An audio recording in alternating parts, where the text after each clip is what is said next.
os melhores contos. Olá pessoal, tudo bem? Eu sou a Carmen do blog O Que Vi do Mundo e hoje eu venho falar de 3 contos para vocês que eu considero bons contos, né? Eu já fiz vários vídeos com este tema, esse deve ser, sei lá, 6º, 7º, 8º. Em cada vídeo eu indico 3 bons contos. Isso aqui vai para a relação dos melhores. Eu falo sobre as melhores narrativas, os melhores personagens, melhores contos, melhores romances e tal. Antes de começar a falar desses contos, peço para que você curta este vídeo, caso ainda não tenha curtido, se inscreva neste canal, caso ainda não tenha inscrito, que me siga nas redes sociais, O Que Vi do Mundo, Instagram e Facebook, que é a página do blog. Vou citar o primeiro conto. É um conto aqui do Mário de Andrade, deste livro Contos Novos. Eu não sei se o conto consta em outra coletânea dele, mas se chama Atrás da Catedral de Rouen. O meu conto está todo rabiscado, todo marcado, muitíssimo. Por quê? Porque eu tive que analisar esse conto na faculdade. Eu acho que jamais poderia doar este livro para alguém vender, porque está muito marcado, está muito... Pelo menos eu tirei 10 na análise que fiz desse conto, né, na faculdade. Bom, aqui é a história de uma governanta francesa um tanto pudica. Então, ela tem a tarefa de educar... agora não lembro se ela é governanta ou preceptora, acho que é governanta. Eu já li esse conto tem tanto tempo que eu já não lembro mais. Ela tinha a tarefa de educar as meninas de uma casa. E ela fala um pouco de francês e um pouco de português. E aí ela confunde às vezes. Ou então ela usa termos ambíguos. E esses termos ambíguos colocam ela, para quem traduz, né, percebe que ela tá ali numa situação certa de aflição, assim. Ela é toda recatada, pudica, mas se percebe ali vontades naquele corpo. Isso se revela por meio dessa confusão que ela faz com as línguas, né? Com os idiomas. Então, assim, palavras de duplo sentido em francês, como às vezes o duplo sentido não está na grafia, mas na pronúncia, né? Em francês você fala de maneira totalmente diferente do que você escreve. Às vezes palavras escritas de maneiras bem diferentes têm a mesma pronúncia. Aí ela se comunicando usa a palavra, né, verbalmente com sentido, mas aí é interpretado com outro. Essa ambiguidade toda, aquele calor da meia-idade, aquela aflição.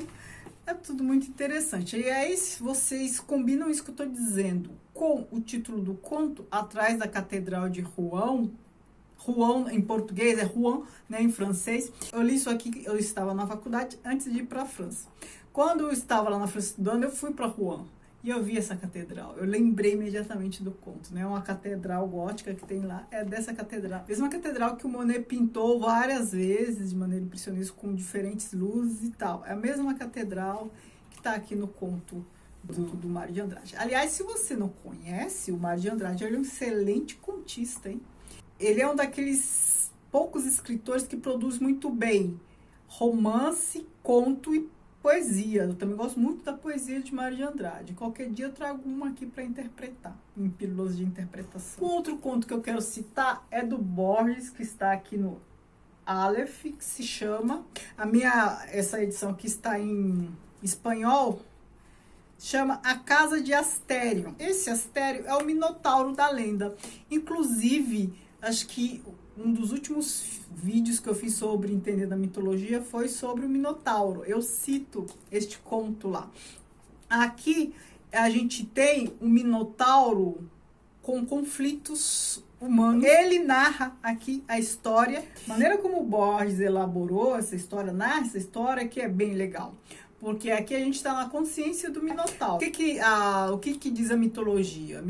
Eu já contei essa história, eu não vou repetir para esse vídeo não ficar longo, mas vou falar só o que interessa. O Minotauro era uma fera que acabou por estraçalhar lá os guerreiros que iam combatê-lo. Ele estava dentro de um labirinto. Era um desafio, um guerreiro ir lá combater o Minotauro. No mito, o Teseu vai lá, e ajudado por Ariadne, né, que dá um fio para ele sair do labirinto, para ele marcando os lugares por onde passava. Daí vem a expressão fio de Ariadne. E o Teseu mata o Minotauro, né? Sai como o grande herói da história. Aqui a gente está na consciência do Minotauro. Aqui está assim, vou traduzir. Aí, se você tiver a versão em português, talvez as palavras sejam outras, mas o sentido é o mesmo. Ele fala assim: sei que me acusam de soberba e talvez de misantropia e talvez de loucura.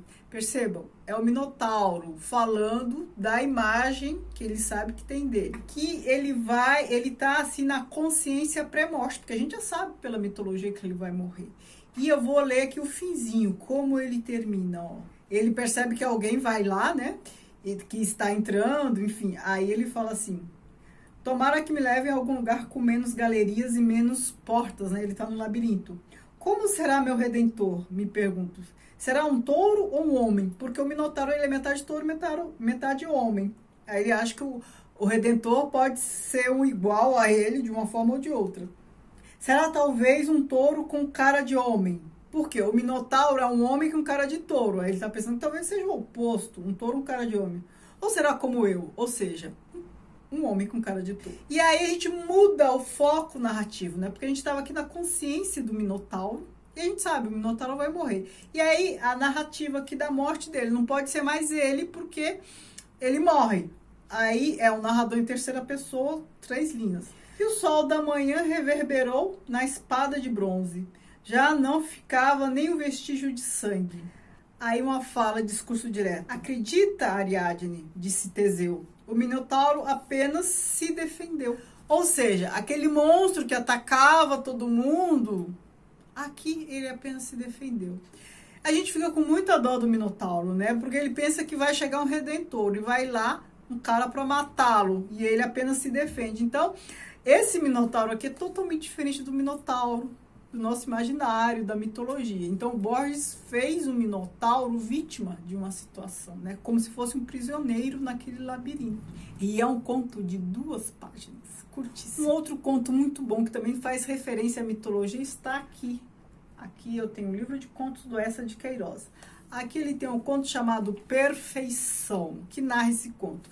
Narra a história de Ulisses, personagem da Odisseia, enquanto ficou na ilha de Calipso. Calipso, aquela deusa maravilhosa naquela ilha maravilhosa, e o Odisseu ficou lá um tempo, e ela se apaixonou por ele, prometeu tudo para ele, inclusive a imortalidade, ou seja, a vida eterna. Ele seria um deus, né? Ele deixaria de ser herói para ser um deus, porque ele teria a imortalidade, se ele quisesse. Mas, como o nome deste conto já nos revela, era um lugar, uma situação perfeita demais, né? Perfeição.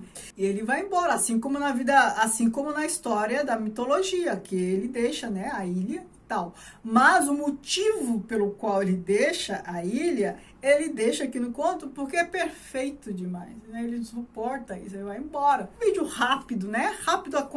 Rápido se comparado aos que eu estou acostumado a fazer, que costumam ser bem longos. Aqui eu tenho 3 bons contos, 2 de autores estrangeiros, né? Um português, outro argentino, um autor brasileiro, que faz referência à cultura francesa, né? Com essa mescla de línguas aí da governanta. E esses 2 fazem referência à mitologia grega, hein? Aqui a Odisseia, aqui o mito do Minotauro. Bons contos. Esses 2 aqui mobilizam o nosso cânone, né? Nosso repertório. Ou seja, para entender melhor esses 2, você tem que entender outras obras que vieram antes dessas, né? Obras clássicas. Ora, porque é importante ler o clássico? Ler o clássico nos ajuda a entender melhor obras contemporâneas, certo? Me digam se vocês já conheciam esses contos e me indiquem mais contos para eu ler, citar aqui, ou relembrar, né? Se já tiver lido, ou ler e comentar aqui se for o caso, certo? Muito obrigada por assistirem. Beijos e